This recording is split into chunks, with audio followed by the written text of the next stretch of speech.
तो friends, welcome back to my YouTube channel tough fact. दोस्तों, जैसा कि हम सभी लोग जानते हैं कि भारत ने अपनी आज़ादी से लेकर अब तक कई लड़ाइयाँ लड़ी हैं। आज के इस वीडियो में मैं आपको उन सभी युद्धों के बारे में डिटेल में बताऊंगा जिसे भारत ने अपने पड़ोसी मुल्कों से लड़ी है। अगर आप भारत प्रेमी हैं तो प्लीज़ आप इस वीडियो को पूरा देखिएगा। तो चलिए शुरू करते हैं। नंबर 6, इंडो पाक वार ऑफ 1947 टू 1948। इंडिया और पाकिस्तान के बीच पहली लड़ाई कश्मीर रियासत को लेकर 1947 में हुई थी।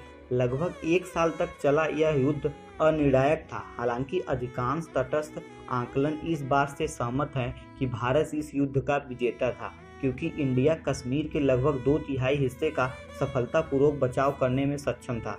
लेकिन जम्मू कश्मीर घाटी, लद्दाख अभी भी युद्ध के अनिर्णायक परिणाम हैं। और इसी युद्ध के बाद 1949 में जम्मू और कश्मीर बट गए और शिमला समझौते के तहत लाइन ऑफ कंट्रोल यानी एलओसी को स्थापित किया गया। अगर इस युद्ध के कैजुअलिटी एंड लॉसेज की बात करें तो इंडिया ने इस युद्ध में अपने 1100 प्लस सैनिकों को खो दिया, जबकि पाकिस्तान के 6000 प्लस सैनिक मारे गए थे। नंबर 5, 1962 का इंडिया चाइना वार।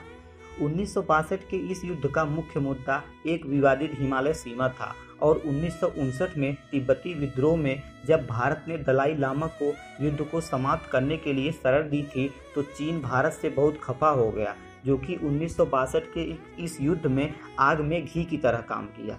चीन ने 20 नवंबर 1962 को युद्ध विराम की तो घोषणा की और साथ ही साथ लाइन ऑफ एक्चुअल कंट्रोल यानी एलएसी पर किए गए अपने दावे को वापस लेने की भी घोषणा की। इंडो चीन के इस युद्ध को नौसेना या वायुसेना की गैर तैनाती के लिए भी जाना जाता है। इस युद्ध के कैजुअलिटीज एंड लॉसेज की बात करें तो इस युद्ध में भारत के 3000 प्लस सैनिक शहीद हो गए, जबकि चीन के 700 प्लस सैनिक मारे गए। नंबर 4, 1965 का इंडो पाकिस्तान वार। 17 दिनों तक चले इस युद्ध में दोनों देशों ने भारी भरकम टैंकर्स और बमों का प्रयोग किया, जिसमें दोनों देशों के हजारों सैनिक शहीद हो गए।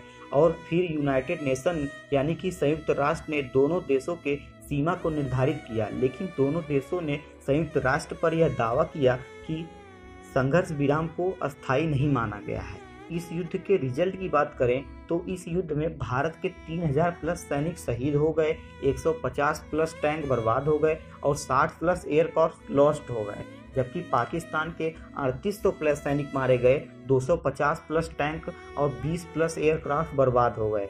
द्वितीय विश्व युद्ध के बाद यह सबसे बड़ा युद्ध हुआ था जिसमें युद्ध के रणभूमि में इतना ज़्यादा टैंक और एयरक्राफ्ट बर्बाद हुए थे।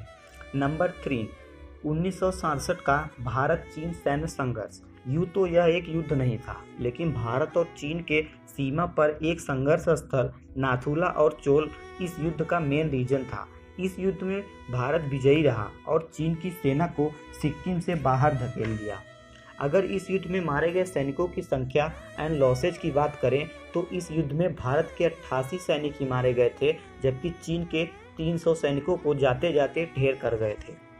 नंबर 2, 1971 का भारत पाकिस्तान युद्ध। इस युद्ध में इंडिया पाकिस्तान के मिलिट्रीज आपस में भिड़ गए और जब भारत पाकिस्तान पर हावी होने लगा तो पाकिस्तान सेना ने आत्मसमर्पण के साधन पर हस्ताक्षर कर दिए और 16 दिसंबर 1971 को ढाका में पूर्वी पाकिस्तान के गठन को एक नया स्वरूप दिया गया और पाकिस्तान के पूर्वी हिस्से से बांग्लादेश का जन्म हुआ, जबकि पाकिस्तान के 5795 वर्ग मील जमीन पर भारतीय सेना ने कब्जा कर लिया। लेकिन 1972 के शिमला समझौते के तहत कब्जा की गई इस जमीन को वापस कर दिया गया। अगर इस युद्ध में हुए कैजुअलिटीज एंड लॉसेज की बात करें तो इस युद्ध में भारत के 3000 प्लस सैनिक शहीद हो गए और एक नेवल शिप और 45 एयरक्राफ्ट बर्बाद हो गए, जबकि पाकिस्तान के 9000 प्लस सैनिक मारे गए, 7 नेवल शिप और 75 प्लस एयरक्राफ्ट बर्बाद हो गए। नंबर 1, कारगिल युद्ध। कारगिल युद्ध को कारगिल संघर्ष के रूप में भी जाना जाता है, जिसमें मई से जुलाई 1999 तक भारत और पाकिस्तान की सेनाओं के बीच कारगिल जिले में सशस्त्र संघर्ष हुआ। इस युद्ध का कारण पाकिस्तानी सैनिकों का घुसपैठ थी। इसमें भी भारत विजयी रहा, लेकिन इस युद्ध में भारत के 520 प्लस सैनिक शहीद हो गए, जबकि पाकिस्तान के 1000 प्लस सैनिक मारे गए। तो फ्रेंड्स, उम्मीद करता हूँ कि आपको यह वीडियो पसंद आया। ऐसे ही वीडियोज के लिए हमारे चैनल को सब्सक्राइब करना ना भूलें। तब तक के लिए दोस्तों, जय हिंद, जय।